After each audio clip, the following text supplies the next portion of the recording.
बड़ा जोर डाला कि ये चिट्टे के खिलाफ जो है एक बैठक जो है पुलिस वालों के साथ की जाए, उसको कि भाई ये बंद कर। तो हमारे विधायक मोदी जी बोलते यार ना पूरा बंद नहीं करना भाई, थोड़ा थोड़ा करें, लोग करे बच्चे मर जाए। इस चुनाव में महिलाओं को भी मीट और शराब दिया गया। नेता और नेता जो है वो जमानत जब्त वाले के साथ अपनी इज्जत बढ़ाएगा, मेरे को नहीं लगता इतना ना समझ नेता है हमारा हिमाचल प्रदेश। तो समझदार व्यक्ति है, सिर्फ ये पैसा कमाने के लिए, भ्रष्टाचार करने के लिए, अपना दबदबा बनाने के लिए। पहले बोलते थे वो धर्म सिंह जी ने भाषण दिया कि कोरोना मतलब ये बोलना चाह रहे थे हमको कि वो उनका वो वैसा ही हमको भी बताना चाहता है। और उस वक्त बोलता कोरोना में बहुत काम किया, अरे कहाँ किया पता नहीं। लोगों ने अखबारों में भाई कई बातें उठती हैं, लेकिन कुछ नहीं, सब कांग्रेस के साथ हैं।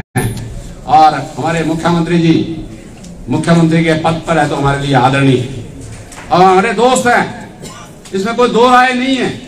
किसी का सर्टिफिकेट लेने की मेरे को जरूरत नहीं है कि कोई बोले कि जी सुखविंदर सिंह सुक्खू जो है वो मेरा दोस्त है, सिर्फ मेरी बात सुनेगा। अरे बीजेपी का काम करने वाले की बात क्यों सुनेगा वो? पहले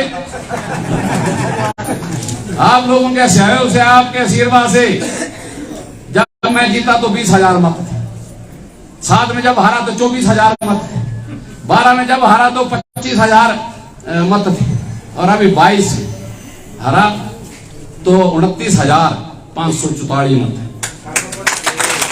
अरे देखेंगे वो नेता है और नेता जो है वो जमानत जब्त वाले के साथ अपनी इज्जत बढ़ाएगा, मेरे को नहीं लगता इतना ना समझ नेता है। आ रहे हैं वो सरकार की एक निरंतर प्रतिक्रिया है, मैं ऐसा समझता हूँ। जो विधायक बनता है वो उसकी एक प्रायोरिटी होती है, प्लानिंग में परफॉर्मा जो है जमा किया जाता है। मुझे जहाँ तक इन्फॉर्मेशन है, जो हमारे विधायक रहे हैं उन्होंने जो है वो प्लानिंग, जो नेक्स्ट प्लानिंग है, जो विजन है, उन्होंने वो कोई अपना दिया नहीं है, जमा नहीं कराया। एक आधी साल किया हो या 5-4 साल में वो दिया नहीं। तो मैं ये समझता हूँ कि जो विकास का कार्य है वो जब प्लानिंग में गए नहीं, हमारी सोच ही नहीं हमारी प्लानिंग की रही है, तो मुश्किल तो होंगे। लेकिन जहाँ तक हमारा मंत्रिमंडल की बात है, कांग्रेस पार्टी की सरकार की बात है, कांग्रेस ने हमेशा जो बिना भेदभाव के विकास किया, न ऊपर का हिमाचल न नीचे का हिमाचल। राज साहब का नारा था समान विकास करने की क्षमता जो है कांग्रेस पार्टी रखती है। मैं समझता हूँ उसमें जोगिंदर अछूता नहीं रहेगा। मैंने खास स्टेज में कि मुख्यमंत्री जी कोई हमारे से कोई दुश्मनी थोड़े है उनकी, कोई हमारे साथ रहे हैं, साथी हैं वो। हमारे बहुत सारी बातों में उनके साथ चर्चा जो हमेशा होती रही है, इलेक्शनों के बीच में भी हुई है, टिकटों के वक्त में भी हुई है, उसके बाद भी होगी, मैं ऐसा समझता हूँ। और उनका सहयोग जो है वो मैं ऐसा बिल्कुल इससे आपके माध्यम से कहना चाहता हूँ कि मैं नहीं समझता कि किसी बात की कोई सहयोग में कमी रहेगी। जोगिंदर को उनका सहयोग मिलेगा और कांग्रेस पार्टी पूरा प्रयास करेगी कि उनका सहयोग मिले और जोगिंदर का विकास हो। ठाकुर साहब, जो है जोगिंद्रनगर की जो ऊल थर्ड परियोजना है बहुत ही महत्वाकांक्षी परियोजना है और कहीं ना कहीं जो है इस पर जो है कहीं ना कहीं ग्रहण जो जोर लगा हुआ है। और पिछले कल भी जो है वो उच्च अधिकारियों की बैठक भी हुई है, उन्होंने यह परियोजना का विजिट भी किया और अगले साल तक जो है इसे शुरू करने की उन्होंने संभावना बताई है। उसके लिए आपके क्या जो है वो क्या बोलते हैं, आपका साथ रहेगा और मुख्यमंत्री से किस तरह से बात करके इस परियोजना को जल्द से जल्द शुरू करने पर? मैं जब भी अभी जा करके मुख्यमंत्री जी को मिलूंगा, मैं उनसे ये प्रायोरिटी पर बात करूंगा, क्योंकि मैंने स्टेज में भी कहा ये कि इस परियोजना को शुरू कराने में आदरणीय राजा वीरभद्र जी का मेरे को सहयोग मिला है। मेरे कहने से उस वक्त जो है 700 करोड़ इस प्रोजेक्ट के लिए जो है सैंक्शन करवाया था और हमने इसका शिलान्यास भी किया। तो मेरा तो ये प्रयास रहेगा कि ये परियोजना जल्दी से जल्दी चालू हो और इसका जो फायदा है हमारे प्रदेश को मिले। लेकिन ये जो पिछली सरकार 5 साल में रही, आपने देखा कि ये विभाग मंत्री के पास था। मैंने मुख्यमंत्री उस वक्त जब ब्लास्ट हुआ यहाँ, तब भी मैंने मुख्यमंत्री जी के बारे में बोला है कि उनको आना चाहिए, वो आए नहीं। और हमारे विधायक महोदय तो मैं समझता हूँ कि उनको पता ही नहीं है परियोजना होती क्या है, तो उन्होंने कहाँ बात करनी थी। उनको सिर्फ एक चीज का पता है, पैसा कैसे कमाया जाता है और उसको कैसे यूटिलाइज किया जाता है, और उन्होंने यूटिलाइज किया और उसका फायदा फिर भी उनको मिल गया। उनको उस चीज़ का नॉलेज है। अगर उनका विजन होता, मैं ये समझता हूँ, तो ये परियोजना आज भी चालू हो जाती। अब ये योजना मेरे हिसाब से 2200 करोड़ में पहुंची है। और इसका जो वो है मैं ये कहता हूँ कि ब्याज जो वही 1200 करोड़ हो गया। और आपको मालूम होना चाहिए कि इसकी जब ये इसको स्टार्ट किया था उस वक्त इसके जो बिजली तैयार होनी थी वो 4 रुपये कुछ 10 पैसे या 12 पैसे का यूनिट मिलना। आज जाकर के ये भी 14 रुपये यूनिट के हिसाब से मिलेगी लोग। तो कैसे ये कब अपना खर्चा पूरा करेगी, जबकि ये परियोजना बड़ी अच्छी और आसान परियोजना थी।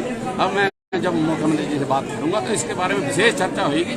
और जो एमडी डडवाल जी, मिस्टर पंकज डडवाल जो कल यहाँ आए थे, मैं उनका धन्यवाद करना चाहता हूँ आपके माध्यम से कि कम से कम उन्होंने आते ही जैसे सरकार बदली उसका जो एक्शन है वो दिखाना उन्होंने शुरू किया। वो आए हैं, उनसे निवेदन ही रहेगा कि वो बार बार आए यहाँ, बिल्कुल उसको चेक रखें, पूरा ध्यान करें और इसको जल्दी से तैयार करें।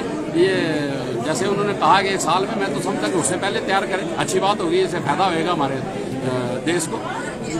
ठाकुर साहब, अंतिम सवाल आपसे पूछना चाहूंगा कि शानन परियोजना पर हमेशा से जो है जोगिंद्रनगर में क्या पूरे प्रदेश में राजनीति गर्म रही है, और क्योंकि अब जो है वो लीज का समय भी पूरा होने जा रहा है, अब जो है आप हिमाचल सरकार से मिलकर जो है किस तरह से इस प्रोजेक्ट को जो है हिमाचल के लिए वापस लाने के लिए प्रयास करेंगे? तो ये सवाल तो आपको पिछली सरकार से पूछना चाहिए। वो इसलिए कि जब मैं विधायक था तो हमारे आदरणीय रामस्वरूप जी जो आज स्वर्गीय हैं, वो और बीजेपी के लोगों ने बड़ा एजिटेट किया जी, हम ये परियोजना यहाँ करेंगे, वहाँ करेंगे, पता नहीं कहाँ करेंगे, डिबड़ू में लगाएंगे, जोगिंद्रनगर में लगाएंगे। लेकिन जब सरकार बनी, केंद्र में भी सरकार थी, प्रदेश में भी सरकार थी, तो कोई किसी ने ये नहीं कहा, तब कहा कि जो एग्रीमेंट है वो है। तो मैं समझता हूँ कि 3 में भी एग्रीमेंट था, तो आपने उनसे ये क्वेश्चन पूछा नहीं, आप ये मेरे से क्वेश्चन पूछ रहे। तो ये जब आप खुद ही बोल रहे कि इसका एग्रीमेंट जो खत्म हो रहा, तो एग्रीमेंट के हिसाब से ही बात होगी, उसमें सुरेंद्र पाल का तो रोल है नहीं, लेकिन बात तो की जा सकती है। और मैंने आपको ये मालूम होना चाहिए, मैं जाकर के उस वक्त जब हमारे आदरणीय मुख्यमंत्री अमरिंदर सिंह जी थे, मैं खुद जाकर के पटियाला में उनके ऑफिस में उनको मिला और मैंने इस परियोजना की बात करी।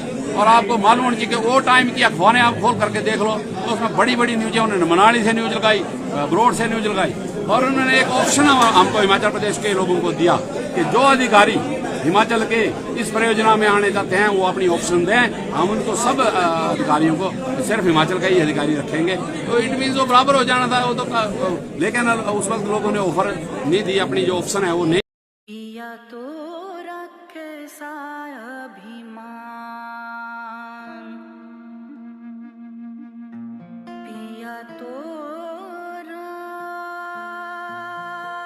बीती यादों से नाता सहेजना सीखा,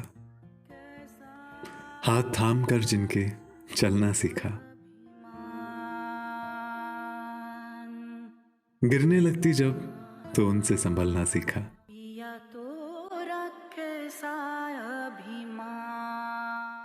उनकी डांट से खुद को तराशना सीखा,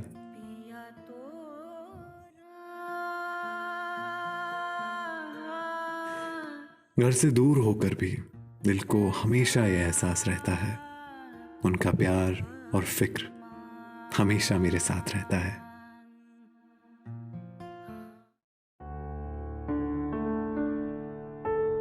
भूषण ज्वेलर्स, अनमोल रिश्तों के लिए।